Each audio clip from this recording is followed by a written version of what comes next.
Welcome to another powerful episode of ShePrints Africa, empowered by Printing SA and Impulse Radio Africa, where we celebrate women shaping the future of print, packaging, and possibly across the continent. Today's guest is more than a managing director. She's a pioneer, a transformer, and a storyteller through labels, leadership, and legacy. Teresa Adinolfi, or Terry, as many know her, is the dynamic force behind Redfern Group, a household name in labeling and packaging for over 30 years. Since becoming MD in 2018, she has led the company through a remarkable journey of change and consolidation. But Terry's story goes beyond labeling. It is deep. It's about impact. Terry, I'm so glad that you came to see us today and to have this conversation with us. Thank you for coming through to the show. Thank you so much, Rinda. All right. So as we start, you took over as MD in 2018 and guided Redfern through major industry shifts. What lessons about resilience and reinvention would you share with women entering the printing and packaging space today? So, thank you very much for the opportunity, first of all. And I'm always humbled by, the introduction and everything. But, resilience is one thing. But I think in our generation and where we're going to now, resilience is not enough. We actually have to have an attitude of being change agents. And by that I mean there's constant uncertainty. And within that framework of uncertainty and the resilience that you have to be creative. So we've always got to find opportunities in the chaos. And I thought life would get easier as I got older and more experienced, but it's getting harder. And you are constantly kept on your toes because the world is changing at a rapid rate that, I don't think it's ever moved this quickly. It's unbelievable. That is true. It does move so quickly, especially in the printing sector, where we saw things, 30 years ago when you started, as opposed to now, so many things have changed. You were literally before the .com era, Yes. and then we got into the internet age, and then after the internet age, it has been AI and the likes. And how has that shift then, as you say, because it's ever-changing environment, how has that enabled you then to be a change agent? So I think I'm blessed with a very diverse team. So we've got different age groups, from founders to the very young, and we are constantly. I've allowed them all to have a voice. And we have to listen to the older because they come with wisdom. But I've noticed that the young people that are in our organization bring the spark. And they actually encourage us to think differently and ahead of times. So I'm on a daily basis, surprised by the ideas that come out. But as my generation, we've got to enable that to happen. And I think that is the secret. You've got to have a diverse team and you've got to listen. Because as a leader, you can't just always you need to make the decisions and be accountable for them, but you're not alone. And as leaders, we've got to understand we're not alone. And we've got to work with our teams to be able to change. Yes, absolutely. Speaking of diversity, you were the first woman to be the managing director? A chairperson. The chairperson at Printing SA's Central Chamber. Now, we were brought today by Printing SA. So tell me a little bit about that. How has that journey been like for you? Okay. Well, I was honored to be elected, to the chair, in an industry that was very much male orientated at the time. Things have changed radically since 2016. Um, there were women in print at that time, but now it's next level. But yeah, at the time it was quite interesting. I was the first woman chairperson, and the first CEO of Printing SA was a black man, Oh, wow. Steve Tovela. You speak about diversity. It was like, that was radical in the sense that we were both first timers, and it was uncomfortable to say the least because all eyes were on us. What is she gonna do? What is she gonna do? What is he gonna do? And so it was tough from that point of view. So it was almost like settling in. It took time to settle in, but being around a table with the captains of industry was the biggest honor and the biggest privilege, because they kind of helped us along and they made known what was required in the industry. And, I'm not saying we were game changers by any means, but we launched the idea of what could come of the transformation.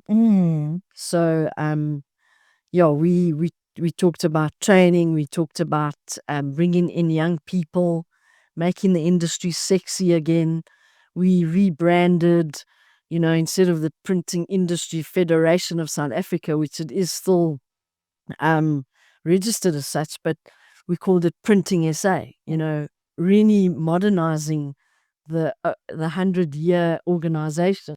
So it was things like that. So we were both in an interesting situation.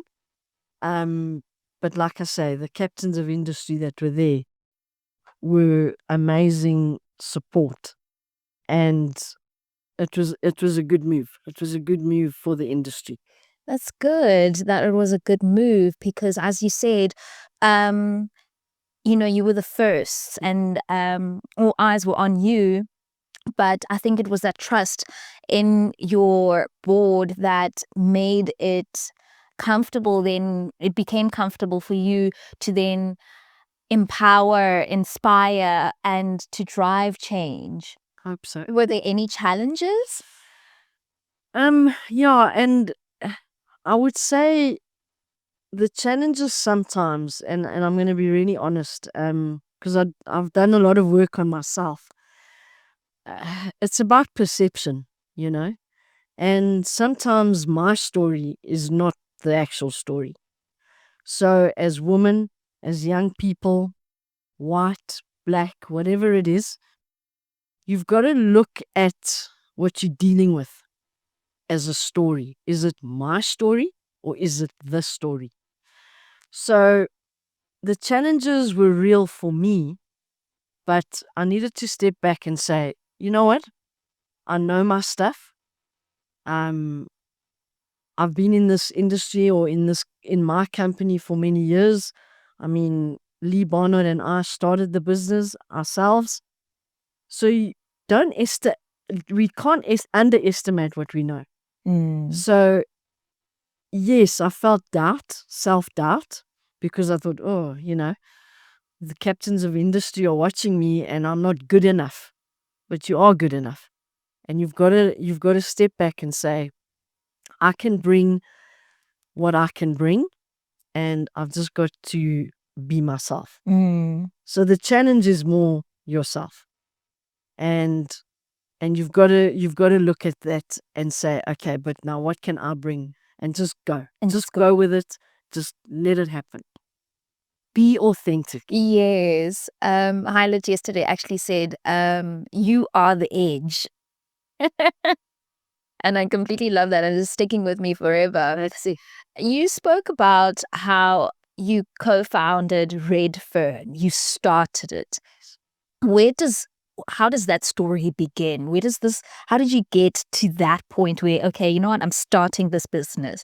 Because we have this perception that, well, as young people, I know that, okay, we see being a leader as a pie in the sky, but not as a journey, or even you can be a leader as you start and you grow and get more experience in leadership. How does starting Redfern look like? Okay, so Lee Barnard and I were working together at a big international corporate company called Jack Stat, which is now it's part of Avery Dennison. Well, they bought them out soon after we left there, but we were working together. I was in procurement and he was sales manager.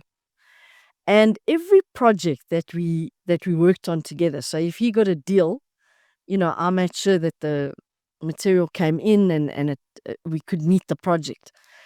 Every project that we worked together on was like gold. It turned into gold. So I can honestly say that I didn't do this alone, and it was actually Lee's idea to start the business. He was the entrepreneur, okay? But I knew my strengths, and my strength was I was the person behind the scenes. So Lee did the deals. Lee had the network of people, and I picked up on what needed to be done in the background. So for me, it's about partnerships. It's about relationships, and no relationship is perfect, but you have to work on each other's strengths and weaknesses. And for me, I believe that I was there for Lee's weaknesses and he was there for my weaknesses. And together the strength came together and we started the business together. So even today at Redfern, Redfern is made up of two companies, Redfern Print Services and Long Run Labels. And that's why we called Redfern Long Run Labels, because it was started actually by 4 individuals. 2 were David Bulson and Louise Fall at Redfern in Cape Town, and Lee Barnard and I. Eventually, Redfern Print Services was our biggest client. And we always had this vision that as brothers and sisters, we saw each other as siblings because we'd fight a lot, and they were our biggest client and they always squeezed us for prices and so on. That's exactly like my team and I. There you go. So you understand. And so we always had this vision that maybe one day we would be one. And that vision came to fruition with a common investor who believed in us to be, one team.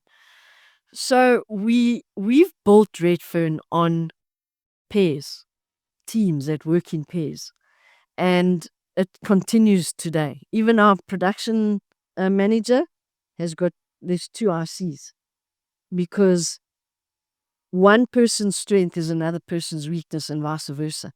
And that is what we've built our company on. You're not alone. You cannot do anything on your own because it's impossible. You've only got 2 things, 2 hands, 2 eyes, 2 ears, but in 4, it's dynamic. So for me, that was our secret, is to find your strength, work on your strength, and your weakness, find a partner. Find a partner, because they'll fit in and make that weakness dissipate. Amazing. That sounds like really solid advice, having a partner that is able to support you and to counter your weaknesses or to counter your strengths, right? So you spoke about, sort of like a production manager, sales, and you have a process of doing things and you understand the process of doing things. You were in procurement and your partner was in sales. So there is, an organization in that. So I want to speak about how can women in print contribute meaningfully to addressing supply chain challenges, sustainability goals, and digital transformation, and not just in South Africa? So the question is basically about, in Africa, we have a lot of supply chain issues. How can, women in print, or just anybody or any individuals or partners or organizations, help to alleviate those problems or those challenges within the supply chain and in the printing industry specifically? Yeah, you're so right. Now more than ever, we have these challenges with trade agreements worldwide. Nothing's easy anymore. Absolutely nothing. So again, the partnership is important. So know your customer. We've really got to get close to our customers. They are feeling the same challenges as us. They need partners they can trust and understand their market, understand the needs, and work together to find a solution. So when it comes to sustainability, I encourage everyone, get involved. Sustainability is for all of us. It's the world we live in. It's for the world we live in. Start at home. Understand when you throw something in the bin, where is that going? If you've got a plastic container and it's contaminated with leftover food, perhaps wash it out. It'll make the recycling process easier. Just think, get more involved. Just think about very practical aspects of sustainability. And together we can get to the bigger picture. But for me, it's about understanding your customer, understanding their supply chain, who are their customers, and get involved, because we've got to find suppliers that meet our needs in South Africa, and we've got to find markets that will take our products, our produce. I mean, Redfern is very involved in agriculture. So we've got to understand which markets our growers are involved in. If it's the EU, what are the traceability aspects that we need to know about, so that we can support the clients? Say, what your labeling needs are this. So be ahead of what they are involved in. Be ahead of their supply chain requirements. And it's a lot more complex than I'm saying now. I'm actually finding it difficult to even express correctly, because supply chain is so complex. It is complex. It involves you. It involves your employees. It involves DTP, in other words, desktop publishing, artwork, origination, accuracy of print registration. Where's it going? I mean, if it's a different language, who's going to check that? Who's going to check the actual vocabulary or the copyright, copyright, the everything? So, and then we won't talk about logistics. How's it going to get there? And what role do I play in the chain?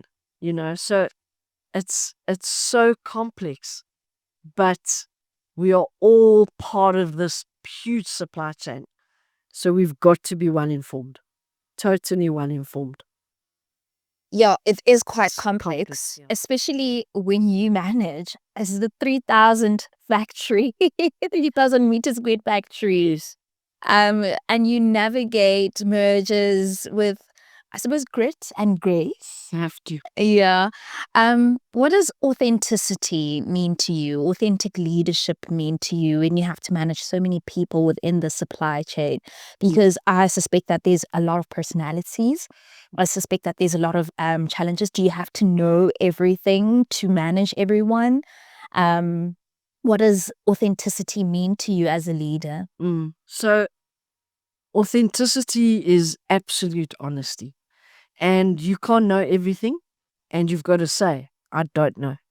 Sometimes you've got to say, I don't know, but I'm going to find out. And have the guts and the humility to say, I don't know everything, but I'm going to find out. And every single day that goes by, I learn something. Every single day. And I make this a challenge. If I haven't learned something today, it hasn't been a good day. So you've really got to challenge yourself to know more. And if you don't know, make the effort to find out. But also at the same time, empower others to give you the knowledge that you need.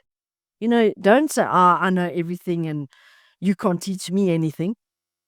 Empower the people around you to share their knowledge, to share what they know that you don't know.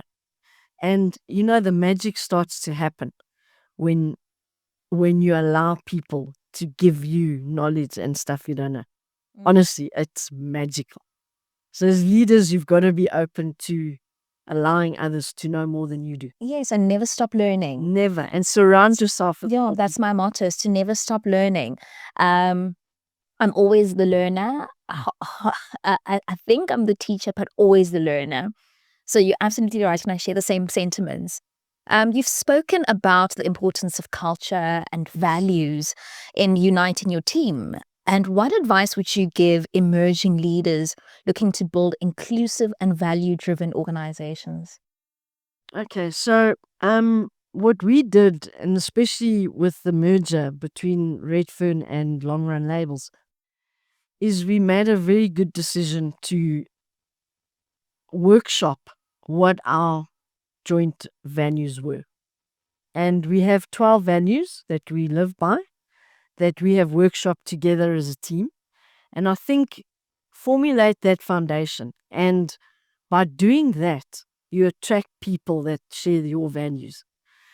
People will come and go, and people will think they share your values. But again, authenticity is a sustainable quality.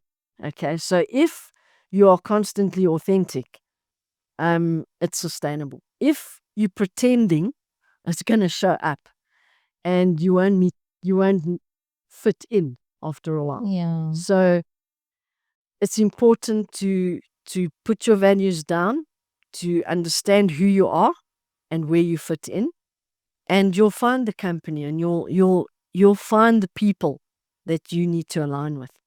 And I believe in the universe as well, in God, the creator, whatever you want to say. And you meet the right people at the right time. At the right time. Always. Looking ahead, what excites you about the future of print and how women are positioned to shape that future? Okay, so I honestly still believe that women have the quality of attention to detail, second to none. And printing and what is required of print media today, attention to detail is absolute key. If you don't get that detail right from the beginning, you're going to reprint, you're going to redo. And it's important that, accuracy and pride in your work are the qualities that you maintain. So I think women have a great opportunity in print today and in all media aspects, actually. But don't forget the men. Don't forget them, because the men are our helpers as well. They are support. They carry the big things, and I mean that from a physical point of view as well. Again, we've got to know our strengths and weaknesses. And in print, certainly in flexographic printing, it's quite a heavy thing. You've got to pick up huge rolls of material, load it on a machine. Yes, there's automated hoists and, mechanical hoists that can help, but we've got to work together. And as much as I want to talk only of women, but It's an ecosystem. ecosystem, and we've got to celebrate the men that partner with us. Absolutely. I Really. concur. You said a very technical term. It's tech Flexographic printing. flexographic printing. Yes. What is that? Okay. So flexographic printing is a process, a genre of print where we print reel to reel. Okay. And even the artwork gets distorted so that when it's printed, it looks like it's been printed straight and flat. So it gets distorted to print around a cylinder, but once it gets printed, It's flat. it's flat. Oh, wow. So even the design process, so you have to distort it in the Yes, design process. in the design process. So that must take a really, really technical person. 100%. And that's where there is opportunity in print. There is, and as much as people say it's dead, it's not dead, because there are careers in the desktop publishing, which is where the distortion and the technicalities of what the print is going to look like happen. So you can't just be a graphic designer. You've got to understand the process of print that you're dealing with. Um, you've got the machine operators who, you know, I call them, I call my operators artistic scientists because they need to understand color. They need to understand the technicalities of what color to put down first. And they need to know how to mount the plates for the images and get this all right together. I mean, I am always astounded by I want what to be an artistic scientist. Please join the company. So I would love to. Can I shadow an artistic scientist? That sounds like a awesome on my bio, artistic scientist. Yes. Well, and we want more young people to come in. And it may not be what people say is sexy because you get your hands dirty, but wow. The pride that our machine operators have when they see what they've printed on a shelf. It's next level. That gets distributed to probably every retailer of its kind, or overseas. It's just beautiful. And the fact that you knew how to put that on paper or whatever you're printing on is an achievement.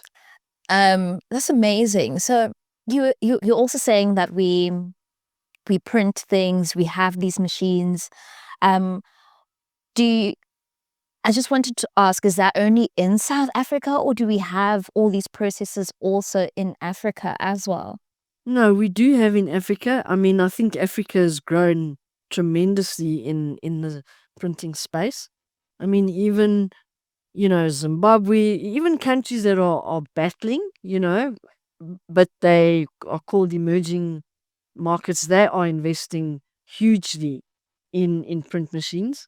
So I think it's definitely growing and it's wonderful to see.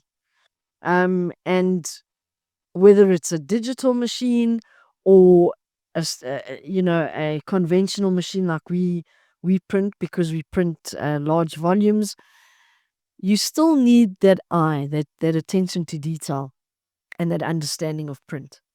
So it doesn't matter if you're putting the image on a computer that goes straight to the printer to print, you kind of got to know about design. Okay, right. Because the only reason I'm asking is that we had a chat with a lady in Ghana as well as in Botswana, and they were talking about the capacity of these machines coming into the country so that they can be able to take what the creativity looks like into much bigger platforms so that they don't have to import all these materials. They can do it themselves within their country. So hence I'm asking that question is that with these emerging markets, how can we re-establish the printing industry so that we can get that economy to grow, those economies to grow, because ultimately that is the plan. It is the plan. Yeah. So was Women in Print an initiative when you were at Printing SA, where you were the chairperson? No, it wasn't yet. But Abisha, who's the marketing manager at Printing SA, I think it was basically his initiative. And, they also wanted to do something different for the industry. And it was one of the best initiatives I've ever seen happen in our industry. It just gave us, a leap of faith that we are counted, that we are understood, and that we do matter. Because I was going to add, in terms of careers, in print, remember there are estimators that need to cost every job and every quote. We've got people in administrative roles that produce the job tickets that need to be printed and so on. So there is just so much scope for anybody to enter the industry, but especially women, because traditionally they're very good administrators. They're good with numbers and, with the estimating. And so what Abisha has done has allowed us to celebrate what we all contribute to in this industry. So I currently still serve on the board as treasurer of the Central Chamber, and I'm really happy that Ayanda now is the vice chairman, Yes. and she's bringing new ideas to the table. Haylet was chairperson as well of one of the chambers, and jointly now at the central chamber. She brought like energy and wisdom to the table. So Women in Print has just launched us all to really make a difference, and I think it's happened. Amazing. And will I be seeing you next week, Friday? Absolutely. And in Lovely. Cape Town, because And in Cape Town? yes. I think Abisha promised me a ticket to Cape Town. Okay, well, I hope he does it. I hope he keeps his promise. Absolutely. Right. We will be in Johannesburg next week, Friday, on the 8th of August. Women in Print will be live and well. We'll be seeing all these ladies who will be imparting their knowledge. We'll have lots of panel discussions. We'll be having speakers there. And I'll be so excited for the audience to join us and to buy tickets. They are available at Printing SA. Printingsa.org, so their website. So I would love for the audience to come through and be there as they have listened to these ladies imparting their knowledge, their experience, and how Printing SA has really been at the forefront of the printing industry. Thank you so much, Terry, for your insights. Thank you so much for bringing in that truth and that authenticity. And that, printing, we're always thinking of it as a technicality that we have to have. But you have shown that it's really more about the authenticity of a person, the values of a person, the morals of the person. And that is what gets you through to doing the actual job beyond the technical. So thank you so much for joining us today. Thank you, Rabanda. Thank you very much for the opportunity.